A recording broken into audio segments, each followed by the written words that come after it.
All right, everyone, I got my toque on. I've got my Canada scarf on here, and that's because it's Bank of Canada Day on Wednesday, and this is a good one, so I want to do a quick video preview for you. The Bank of Canada decision is a really tough one on Wednesday. It's a 50-50 shot pretty much.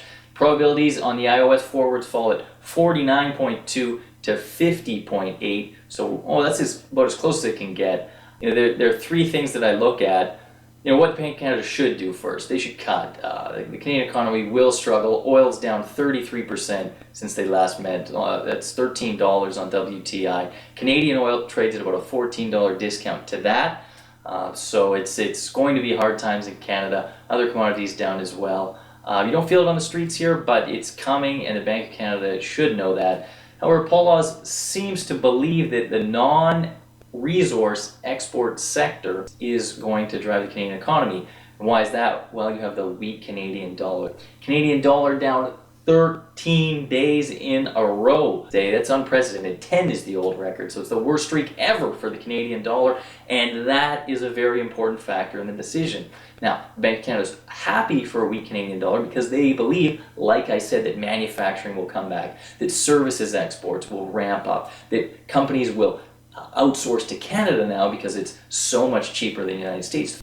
How weak do they want the loonie? Do they want it falling 14 days in a row weak? That kind of volatility isn't good for anyone. It isn't good for the economy, and ultimately that's the best reason why they won't cut. Not for the economy, not necessarily for the inflation picture, but because they haven't signaled a cut and because they can afford to wait another 6 weeks. Let's go through the scenarios.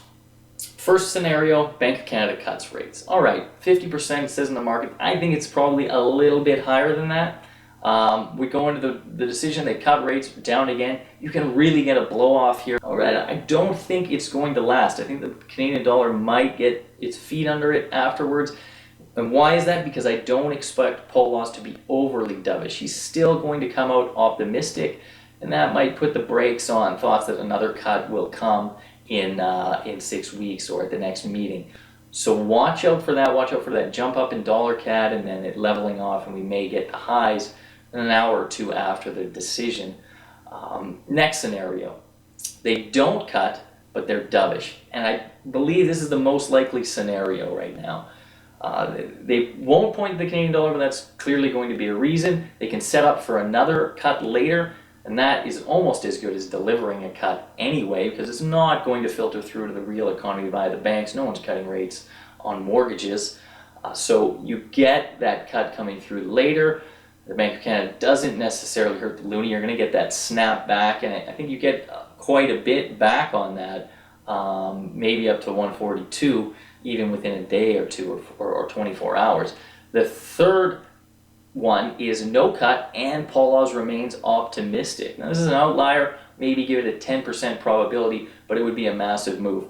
Paul Laws has said Canada lost 10,000 exporters in the last decade. He expects those to come back because of a weak loonie. I don't think that's going to happen, but if he really believes that, and he really believes it's starting to happen, and that there's no sense cutting anyway because of the weak dollar, and he doesn't want to hurt it weak so quickly, he doesn't want to hurt the Canadian dollar right away, then maybe he comes out and says, okay, we're not cutting, we still believe in what we said last month. Sure, oil's a little bit weaker, but non-resource exports are going to pick up the slack, and you're going to get a big squeeze on the Canadian dollar, 2-3 days down to 140 in dollar CAD. And I think it sets up another trade as well, the possibility of selling dollar CAD early. You see the market, the risks are really to the no-cut side, so you'll start to see it come down in the hours leading up to the decision as dollar CAD longs take some money off the table. So good luck with the Bank of Canada decision. Thanks for watching. We'll have full coverage at forexlive.com.